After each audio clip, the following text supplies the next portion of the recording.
there was a conference today, a press conference. You may have seen it. Donald Trump, Keir Starmer, and it was filled with many cringe-like moments.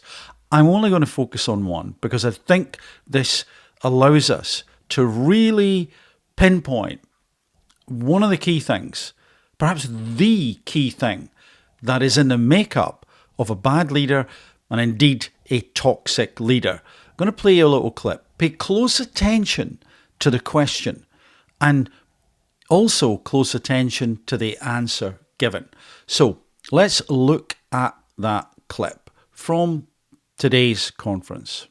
But also, despite what we talked about in Scotland a few weeks ago, we still have 12,000 people a year here being arrested for social media posts, for free speech violations. Does that not remain an important area that there is still a lot of disagreement on? I'd like to have you answer that. Yeah, and on free speech, that has long lived in this country, free speech. It's one of the founding values of the United Kingdom, and we protect it jealously and fiercely, and always will, and we will bear down on any limits on free speech. I draw a limit between free speech and the speech of those that want to peddle paedophilia and suicide social media to children, and therefore I'm all for free speech. I'm also for protecting children from things that will harm them, paedophiles, those that peddle suicide, which has had a terrible consequence for individual, particularly teenagers. And so that's the balance we strike. But we have had freedom of speech in this country for a very long time, and we will always protect it. Thank you. Yep. That's not what the question was about, was it? Keir Starmer knows this. Keir Starmer understands it. But he also is hoping that no one else notices. Donald Trump, well, I'm sure he notices.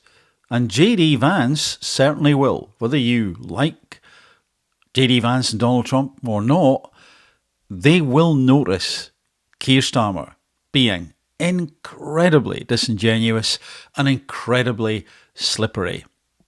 Does he really think that we are that stupid? Do your job, but never forget what he is. I'll tell you what I think he thinks. He thinks because he's standing next to reflected power that he'll be okay, because the big boys will take care of him, because he's, again, striding the world stage, desperate to find that thing that he can be involved in, that thing that solves something on a worldwide level, a crisis, whatever it may be. And if he can be in that room whilst things are being discussed, then he's going to turn around and go, ta-ra, the UK population, see, I was in that, I've done a great thing, I was part of it. Yeah, I was taking the minutes, but that doesn't matter. I was part of it. Look at me. You're a fraud. You've just been taking credit for what other wizards have done. Is there anything you can do?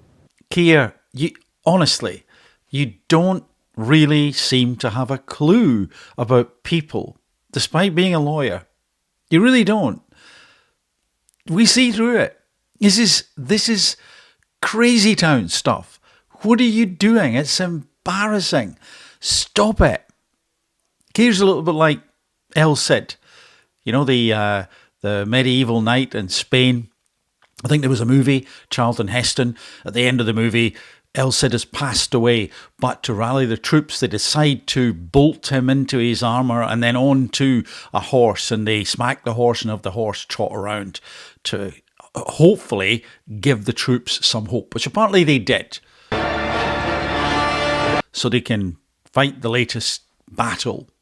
Keir's like that. Still alive, of course, and hopefully will be for a long, long time. Just not in that role, Keir. It's not for you, which means it's not for us either. And you're not for us. It's like he's wearing a papier-mâché, not a suit of armour, but a papier-mâché suit of, hey, I'm the leader, but it's like we can poke holes in that. If it rains, you're done for. It's a soggy mess. Nobody believes it. You're not fooling anyone. You've just been allowed to trot around, I suspect, to give Labour time behind the scenes to figure out what the heck they're going to do with you.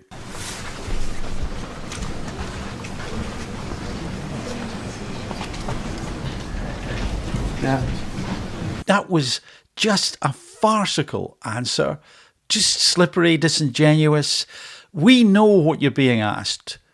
We know, and we know you're not answering, and the journalist knows. What are you doing? Just step aside. Go away. Stop it. We've had enough. Just leave us alone. Labour, get somebody else in there. In case you haven't guessed already, one of the most toxic traits of the toxic leader, if not the most toxic trait, is to be untrustworthy. Because when trust goes, really bad things happen. Leaders lose trust if they use slogans, phrases and aphorisms to bolster their teams, but do not live by them. If you're going out of your way to say things like, we stand for inclusion in our organisation, that sounds fine. Should be a button there, I think, but your action must line up with your words, or your house is built on sand and will erode quickly. It matters what you say and how you say it. It mostly matters how you stand behind those words. In essence, we've seen the opposite of that. We know that Keir is not telling the truth there. That's not what he's actually been doing. That's not what he stands for. And so the trust had already gone, but my goodness, that doesn't help things, does it? It just makes us even less trusting of this leader and therefore that leadership team. He needs to go, as I've said. He needs to go quickly. As soon as possible. But for goodness sake, make sure they're better than him. If you're wondering what that meeting was just about in there, that's it. I've been made redundant.